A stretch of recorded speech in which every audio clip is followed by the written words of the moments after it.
Okay, I think we'll start now. Thanks very much, everybody, for coming along to what promises to be, I hope, a very inspiring 30 minutes or so. There will be some time for some questions at the end, which you can type into the Q&A box, and we'll navigate those towards the end of the session. But just to introduce myself, I'm a journalist and author. My name is Sophy Roberts.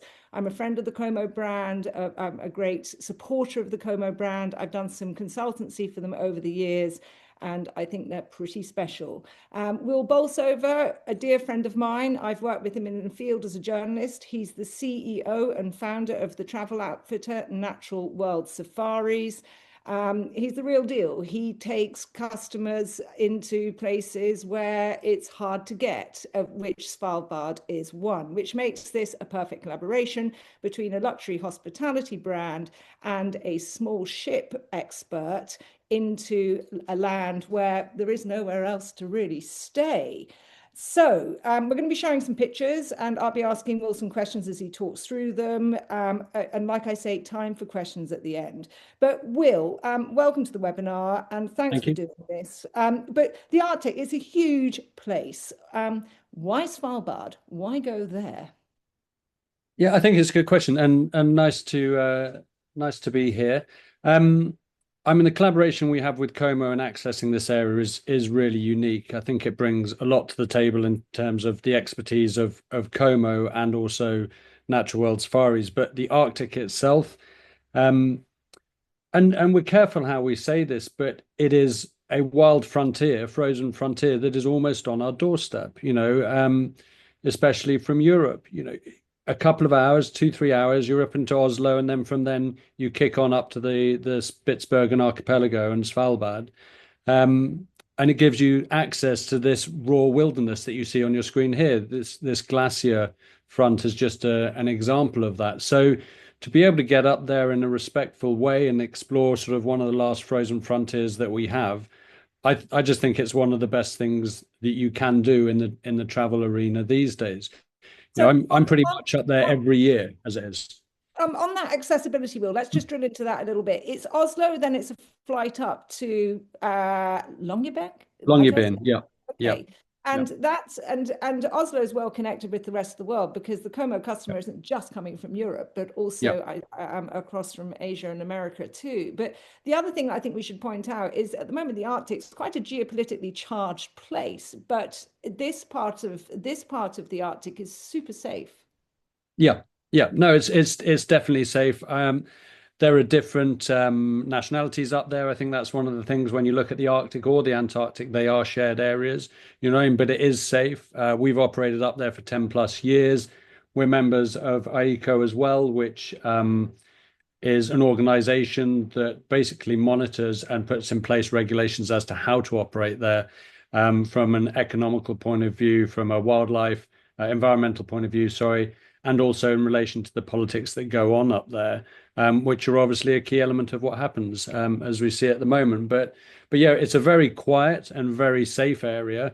You fly into Longyearbyen and then you go into the town for a day or so, and that's really our staging point when we set off in our small ship up and around the archipelago. Depending on what time of year, early season, you have a lot more snow and ice, and then later in the season, that's slightly less, but you can push up further around the archipelago and even circumnavigate it, from sort of July, August onwards, which is pretty exciting as well. You do have different settlements up there, some old hunting huts, etc. as well, but it really is a sort of the launch pad to a brilliant adventure. Will, I'm just going to, for some reason, unfortunately, my images are not pushing through. So I'm just going to stop sharing for a second while you talk about the ship, while I recast and pull these images up again. So can you just talk about the ship that you use on this expedition, please? So where we're a bit different to other operators, a lot of operators operate in this area, and they so they have access to small ships. Those small ships are generally 100 clients and more. Our ships, they just take 12 clients and that's it. It's really quite unique. So we have a ship, for example, in this case, Polar Front, which is a luxury level expedition ship, which gives you access to Svalbard. On that ship, you have two expedition leaders, which means the transfer of knowledge between the clients and the expedition staff is really unique. So the ship itself with the 12 clients, then two expedition leaders, and then the crew itself as well. So that small ship access, compared to other operators up there, really is completely unique in regards to what it offers. As you can see there, on the ship going through the ice, these are some of the scenery that you can see along the way. This is the ship that we're using, Polar Front. And we've operated, as I say, up in this area for the last 10 years. Polar Front it's a French-run ship, and the captain and crew have operated in this area for years. So what these ships do really is all about access. There aren't really that many ships in the Arctic or Antarctic which operate on a luxury basis as we traditionally know it, unless you're doing super yachts, and those super yachts are extortionately expensive. These ships, the luxury is about the access it affords you at the same time as being looked after by the COMO team as well, whether that's Matteo and Chef Dan as well. But these ships, as you can see, they get into the small areas where other people can't access, and they give you the opportunity to jump on and off board, not literally, but into the Zodiacs to really explore the area. So on this image here, for example, these are little Zodiacs. So we have two of these on board, and we put one expedition leader in each Zodiac with 6 clients in each Zodiac as well. So the space that this affords you to explore is amazing. These Zodiacs take 10 to 12 people each, so you've really got that. I mean, that's fantastic, because so many of these Arctic cruises and Antarctic, where I've had the pleasure of doing a couple of expeditions, is sometimes you're queuing to get on a Zodiac, and it can make it really unpleasant. And whereas to only have 2 boats going on and off ship is that's a game changer for the guest experience. Yeah, I think. and this is one of the reasons why I pretty much go up every year. I always find an excuse to go back, just to check the ships or something like that. Because I just think it's brilliant. It's adventure that's on your doorstep.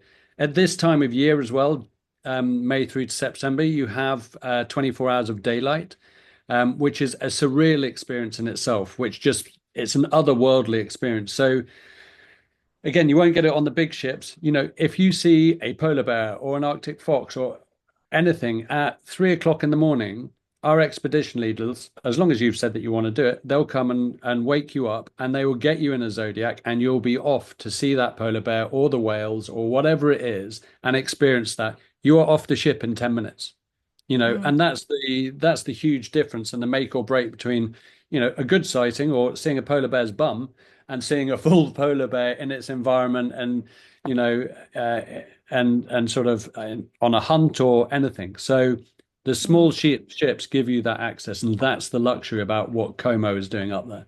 And the small ship also makes it possible for a group of friends or family to be as one. I think this particular trip is being sold berth by berth, but it could also be taken on an exclusive use basis. And for a family, it's pretty special to be going out at 2 in the morning with mother and child to go and see some of this extraordinary wildlife that you're talking about. Yeah, 100%. The wildlife we know is there. The access to that wildlife and the level of intellectual capital and experience that you bring to that space is a critical part. And I know this, having worked with you in Russia and Kamchatka and all the rest, it's a critical part of the NWS Natural World Safaris difference. So perhaps you could talk through for a second the 2 guides that will be joining this May 13th departure, and I think also September 13th departure. Yeah. Is that correct? Yeah. So these are our NWS expedition leaders. This is Hadley. We don't just employ him for his good looks. He really knows what he's doing as well. And Anna is also, I think she's on the next slide. They've worked in this environment for 10 plus years. They're personable, they're sociable, and they keep you safe at all times as well. Up there, obviously, because you've got big mammals with big teeth. We have both our expedition leaders are armed as well. We've never needed to use that, but that is for safety precautions only. So we have them up there every year doing rifle range testing, etc., weapons testing, etc. And it's purely as a precaution, just as you would have often on an African safari as well. But Hadley and Anais, they look after you day in, day out. Then there's also the ship crew as well. But Hadley will, as the main expedition leader on these trips, he will set the course. He will set the priorities on what we want to see when. And I think that's the other thing about this trip. It's a very fluid trip. There is no fixed itinerary. It's not day one, we do this, day two, we do that. We see what's happens. We see where the weather's taking us. And that's where it's so surreal. And you feel really attached to nature as well, because you're at the mercy of nature. So if the wind picks up, then you hide in a little fjord. You know what I mean? Or if you've got bright sunshine at 3 a.m, it's like, let's go out, let's explore. If we've seen something, you go on walrus haul outs or whatever. So it's tapping into their knowledge of the Svalbard region. And it's not just about wildlife. They'll talk about the archaeology, they'll talk about the history, they'll talk about the politics of the area, everything. I've had, going back to your point, Sophie, about private charters, I took my whole family up there. So my kids and my parents and everything like that, and they absolutely loved it. My father is, unfortunately, he's like, well, I've seen one polar bear, so why would I want to see another one? But he loved all of the history of it. You know what I mean? And you drop in at Ny-Ålesund, which is one of the science research centres, etc. So it's a real blend of a bit of everything, something for everyone in the different areas, and that's what our expedition leaders bring to it. So this is Anais, who's our other expedition leader. So yeah, this is really what they specialize in. It doesn't matter whether it's bird watching, going out in the zodiacs. If people are wanting to do a bit more walking, then that's an option as well. So the trip itself, it's a flexible itinerary, but what COMO brings to this is also another element, and that's why we were keen to collaborate with them, is the luxury side of it in relation to, I think you've got that later as well, Soph, but what Matteo and Daniel bring to it as well. Polar Front is set up as a ship where we have a spa area or massage area, then also you have the sauna, and also you have the hot tub. So these are sort of like almost surface level luxury, but they mean that you can enjoy the ship at the same time as exploring, which is really sort of quite key. The three different elements. This kind of confluence of expertise is really what the collaboration is all about. Why you've agreed to do this expedition as a co-marketed and shared experience of a place you otherwise wouldn't be able to get to. So we have these experts, only 2 of them to a maximum of 12 guests, which means that you can divide and conquer with some of maybe the physical endurance in some of the clients that may be coming. Some people might want an easier day just on a zodiac. Others may want to do more walking. Is that correct? I mean, presumably when you've got 2 guides to a maximum of 12 customers, that's pretty good. Yeah, exactly. And then we also have the crew members as well. So you've got a team of about 10 to 12 ship's crew. And then Hadley and Anais, generally they're operating together, but yes, we can split it up more into people that want to be out there for longer or not. Generally, when we're on shore for safety reasons, we stick together. We have 2 expedition leaders there. And you see different things at different times. So really how the trip operates, you've got sort of 3 different sort of viewing points, let's say. You've got viewings from the ship. So as you're sailing around and exploring from the main ship, you've also got in the Zodiacs, as you showed, the small black rubber boats, where it means you can go off and get closer to the wildlife and explore the little inlets, etc. And then you've also got on foot as well. So you're seeing different wildlife and experiencing different things from each of those modes of transport and stuff. So it breaks things up for you, yeah. I know that photography is an incredibly important part of the customer experience for natural world safaris, because so many people are passionate about that part of their journeying. Is she holding a camera there? Have we got some photographic expertise on the ship? I mean, given all these photographs we're sharing, of which some are exceptional. Yeah. So Hadley and Anais are both photographers. They can assist you on that. And yeah, so they're there for sort of local knowledge, wildlife knowledge, geographical knowledge, and looking after you guys as well. I mean, the thing is, at the end of the day, it's got to be fun as well, and they're great socially. They will look after you and make sure that that it's a fun trip. Yeah, here you see this is sort of a shot that's taken in a Zodiac because you're low down to the water's level. They'll be giving you expertise on that in terms of camera angles and distance. Another low down shot of a polar bear. I would who's assume on a mega zoom, Will. Yeah, these days it is slightly more zooms because of regulations that come in, which we stick with at all times. But you still get great opportunities to photograph the wildlife, and we move up 12 miles offshore as well, which gives us a bit more flexibility within those regulations. But polar bears in their natural environment, it doesn't matter whether you're seeing them, well, whatever distance, in terms of seeing them, the king of the Arctic patrolling the shores in their, along an ice floe is just, it sticks with you forever. Again, that's one of the reasons I basically go back every year. It's just there's always something different, and you're always moving through the environment because you're on a ship. For in relation to that as well, I think it's quite. Your kids there, Will? Sorry, just let me interrupt for a second. Have you taken your children there? For Svalbard, I haven't yet, but I've done them on a winter trip that we do as well, which is more based around orcas, so swimming or watching orcas up there. But is there a minimum age for this? Yeah, so generally we say around 12. And I think that's just taking everyone into consideration as well. But yeah, it's around that sort of age, yeah, 12. And that's because of water safety, wildlife, etc. Yeah, and also the dynamics of the trip, making sure that everyone's happy, etc. as well. So Arctic fox, these are beautiful little critters. So often we get these when we go out for walks in and around the cliffs. This one's shedding his winter coat, coming through into sort of more of a brown coat. But in the winter, they're pure white. And then as the snow disappears, they become a browner color and sort of blend in more with the sort of the vegetation and the heather, etc. But often we all do walks along to the bird cliffs because then you get the Arctic fox at the foot of the bird cliffs where all the eggs are coming down and stuff like that, which may be knocked out of the nests. And they'll be there sort of like, eating the eggs and sort of maybe some chicks and stuff like that. That came across a bit gruesome. It's not gruesome at all. It's really good. Yes, but I find this animal mesmerizing, and it's sometimes it's not the megafauna like the polar bear that stays with you, but the one you least expect to see. And when we were looking at some of these images prior to coming onto the webinar, this really struck me because this is the same animal. Yeah, exactly. Yeah, and this is again a stage further of it shedding its coat. So they're beautiful. Their eyes are completely engaging.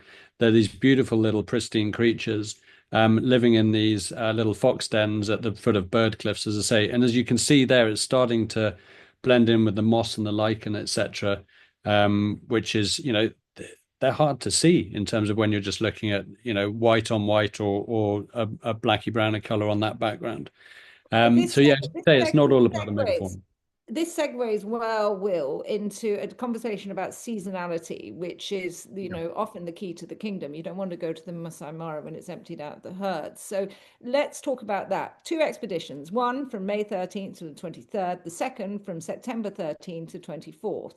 Now, those are 2 very different seasons in that Arctic. What are the differences and the highlights of one or either? Yeah, so it's a good question. May is sort of more, it's quite early season. So there, even though the snow may have started moving on from Longyearbyen where you land on your plane, you have a lot more sea ice. You have a lot more snowy backgrounds, etc. And for some people, that's what they want if they're going to the Arctic. They want that polar bear with a snowy backdrop. It doesn't mean you can't get that later in the season. But if you think about it, and sea ice is quite restrictive in its very nature. The sea is frozen, so you cannot move any further. So it means that the areas that you can go to are more limited. But for me, it gives you that magical snowy Arctic experience, which for me is often what I love. Normally, I'm going up there early season for that reason. I love it, but also it doesn't take anything away from the August, September time, which the advantage of that is the sea ice isn't as much. So you can actually circumnavigate all the way around the archipelago, which is an amazing thing to do. And you will still get those snowy backdrops and the sea ice as you go up and around that archipelago, which is really cool. You get up to the ice cliffs further north, where you have these huge waterfalls coming straight off the glacier fronts and cliff tops straight into the ocean, which you can't get earlier season. And you also get up around to the bird cliffs as well, which is just thousands of guillemots, etc., and kittiwakes just flying around, which is really cool. So very, very different seasons, but big advantages to May and September. They both, for me, it's sort of a bit of a level playing field. We've actually taken on even more trips for the later season this year because there's so much demand. Also, because it's starting to get slightly darker in September for photography, it gives you those beautiful skies which are just coming through. The snow starts sort of sprinkling on the mountaintops as well. So it's something completely different as well. It's magical in a different way. So I wouldn't say one is better than the other. They're just different. But listening to you talk, I do hear something that feels really alive to me, which is the difference actually between the Arctic and the Antarctic. Because of that kind of detail that you were just speaking of these kind of different animal habitats. You don't kind of, Antarctica, you have to go a long way across big differences to get that kind of variety and intimacy, whereas this is in a single archipelago, and that's kind of extraordinary with human history, which of course Antarctica's human history is all explorer history. It's not lived human history. So I think that's a very important difference to draw attention to. Just moving through, what season would this image have been taken, Will? This will probably be earlier season, sort of May, June time. So you'll get the ice flows, you'll get icebergs. These are walrus out on one of the little ice flows. You get huge walrus haulouts as well, which is brilliant. So walrus haulout is when you could get anything from 5 to sort of 30 walrus all in one big bundle on an ice floe or on a beach or something like that.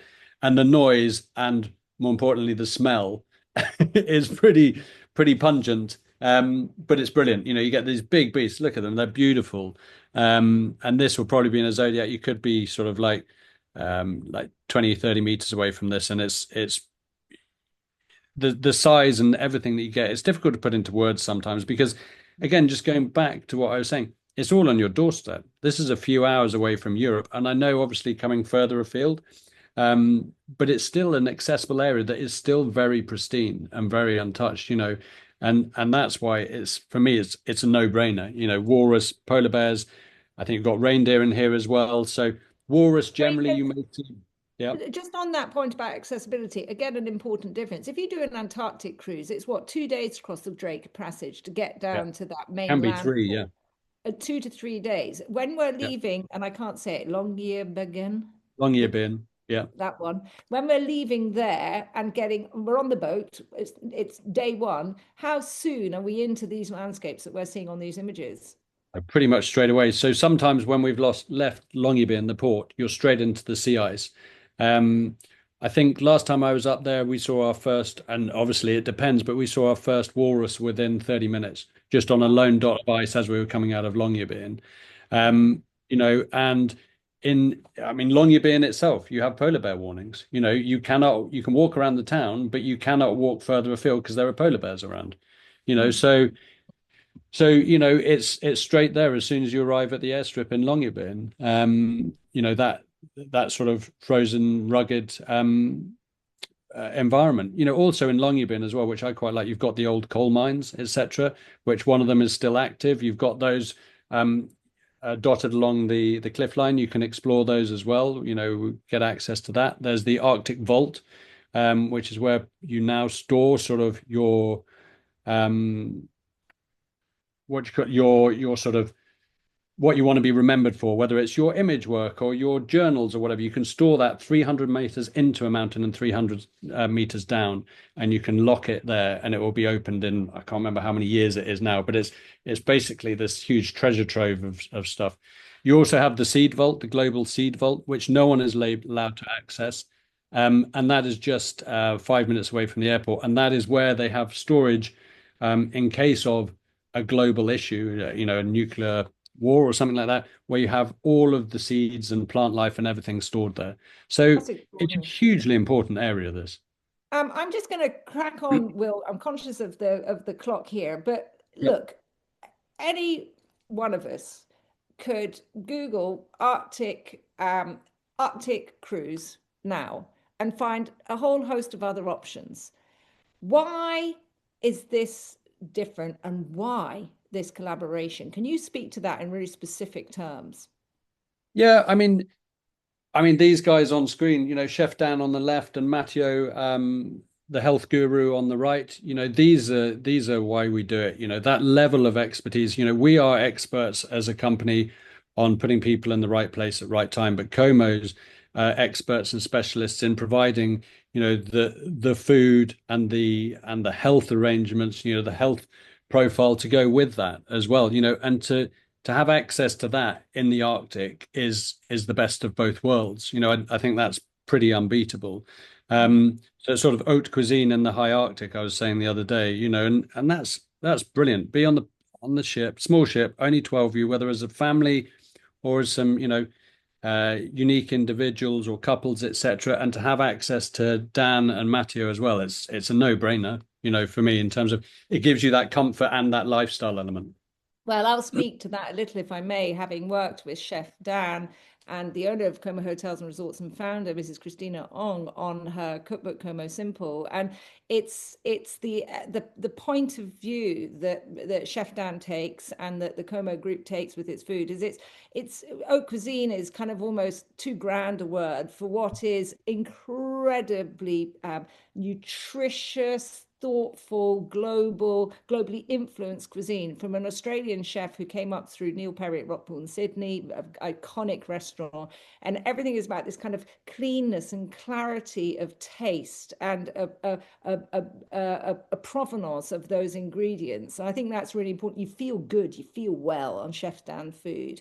The Matteo Piscali, who's hails from the Dolomites, I've come across him because he's a bodywork specialist, but he works in a really deeply holistic way, including with the way that digestion works, your musculoskeletal system, the fascia, all of these things. And he's helped my son, who is a climber. And so I can speak to the level of expertise of both of those two COMO experts that are going to be on the ship. I think that we should probably crack through. Oh, there we can see, you explained to me just before we came Yeah. on the call, Will, that's the hot tub and the Well, I was going sauna. to say, yeah, it's great having the health gurus on board, definitely with Chef Dan and Matteo, and I wouldn't take anything away from that. But there's nothing wrong with a cheeky little beer in the hot tub on the back deck either, So I think in terms of if you look at the middle of the screen here, just below the orange sort of funnel at the middle of the ship, below that you've got the sauna there, the brown barrel, and then on the back deck here with the people in it, you can see the hot tub. And then, but through from the sauna as well, you go directly into the Matteo's spa room as well. So it links perfectly as well from spa to sauna to hot tub, and being in that hot tub with the ice flows or the glaciers, as you can see there, is Dare, really cool. dare I ask the question, does anybody actually get in the water and do a bit of contrast therapy? Hot, cold, hot, cold. Yep, we do that. We do the polar plunge. We do barbecues out on deck. Chef Dan gets that going as well, which is brilliant. We're often at a glacier front with a barbecue going, got a polar plunge, etc. Yeah, this is one of Wow. an ice archway as well. This is the front of the glacier coming around here. We sometimes walk out on the glaciers with safety gear, etc. as well. So it's the best of both worlds. Yeah, that's really that image is really sort of a brilliant sort of summary of the environment that we're in. Just incredible. So we're hitting 12:30. We're on the clock here. These are the dates again, May 13th to 23rd upcoming, and the 2nd, September 13th to 24th upcoming. You can see there an email address for any inquiries, expeditions@comohotels.com, and also on the COMO website, comohotels.com/journey-arctic. I'm going to stop sharing. I would like to apologize. These weren't on full screen, but it froze and I didn't want to risk fiddling around and losing precious minutes when we've got Will in the room. But I'm going to stop sharing and hopefully we may have a few questions that have come up. Right, in the chat room, in the Q&A room. Here we go. On the ship, How many people per zodiac? I think you said 6. Is that right? Yeah, so the zodiacs take 10 people each, if not a bit more, but we only put 6 on each zodiac, 6 with one expedition leader. So then, so my other half was actually up there last year, and she got so she was all about the ice. You know what I mean? I wasn't there, but I'll be there about more about the sort of megafauna and the big scenery and stuff like that. Whereas her zodiac is there, looking at ice. And I won't give you all the sort of but there's nothing better than a gin and tonic with ice from a glacier or something like that. Thousands-year-old ice. So it keeps coming back to alcohol at the moment, but it's really unique. And so that's those zodiacs, and that flexibility gives you access to what you want when you want. It's a no-brainer. And as you said so earlier, it's like the big ships just can't do that. I mean, you don't have speed is of the essence in the best way possible here. If you have a sighting, you want to be out on the zodiacs as quickly as possible. They give you that intimate access into that wildlife and into that scenery. And up closer to with security, safety obviously considered, because you get mini tsunamis if you have a glacier front breakaway. You have to be at a safe distance, but you can get really in amongst the ice and the zodiacs. They're tough little. Okay, that's an important. We've got a question coming in from one of our attendees who's asking what level of physical fitness is required. Yeah, that's a fair question. It's not a strenuous trip for anyone that wants to. In terms of, as I said, my father's been on it. If you saw him, you'd realize it's not strenuous. It's for anyone that sort of wants to get out and about. We can do that, and we can facilitate that, and we get you ashore, and you're there with our expedition leaders and walking around. But it's not that you need to be of a certain fitness to be able to come on this trip. And you can. We saw one of those images, some stairs going down the side of the ship in order to get onto a Zodiac. My papa's had a hip replacement. He's walking, but ideal, would that be okay? Or what do we have to be careful of here? Yeah, in terms of our expedition leaders there and the ship's crew are there to help you with things like that. I completely agree. And we always have to be careful, but the access is fine for everyone that we've done it. We've done it for 10 plus years. In Touchwood, we've never had anyone on any of these ships that's gone, oh, we can't get down there, or we can't do that. We do tailor it. Some clients also, we've had some clients that are like, actually, we just want to enjoy this from the ship today. You know what I mean? In terms of, we don't want to go down. And that's the thing. You can do as much or as little as you want. We've had people that have spent the whole trip on the ship because they're like, not because they couldn't go and do anything, but they were like, actually, we like it here. We're in this environment anyway. You know what I mean? And they had what they wanted out of the trip, and that was more ice work and things like that. So that's the great thing. You can walk, you can stay on the ship, you can be in the zodiacs. It gives you a bit of flexibility to what you want. We've got a question here about, proximity to wildlife. It must vary hugely on the local rules and also how the wildlife actually behaves.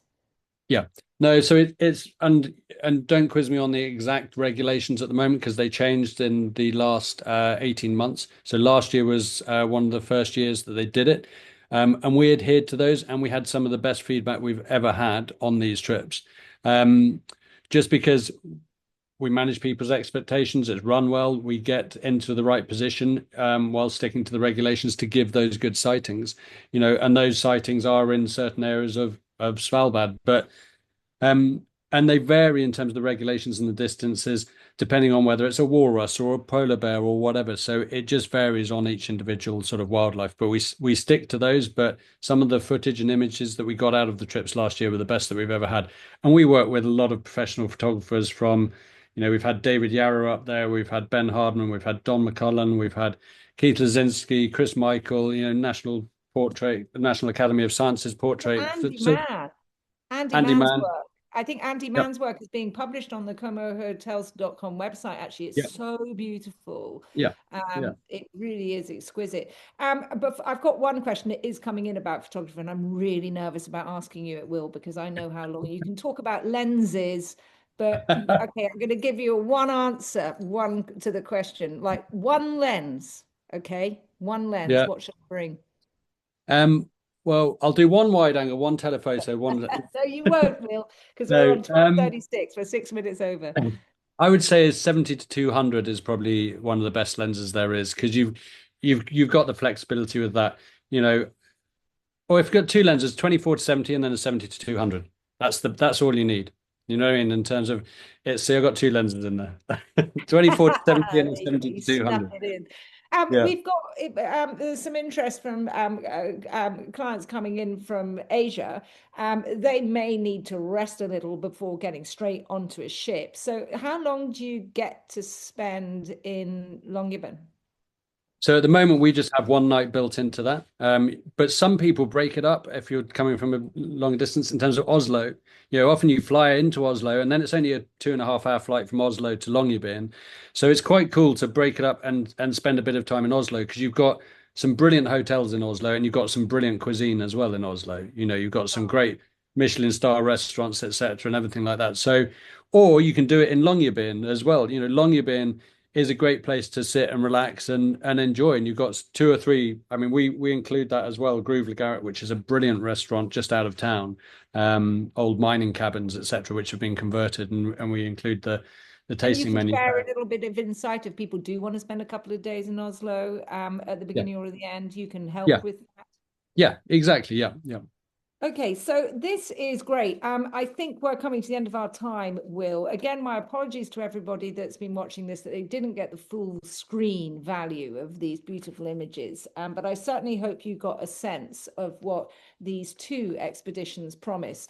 Huge thanks to Will for giving us his time. Again, May the 13th to the 23rd, September 13th to 24th. And you've got the details again, expeditions at comohotels.com for any further inquiries, including prices, number of nights, detailed itineraries. Thank you very much, everyone, for coming. Thanks, Will. I No look worries. forward to hopefully being one berth not sold so I can kind of sneak on. Thank you, everyone.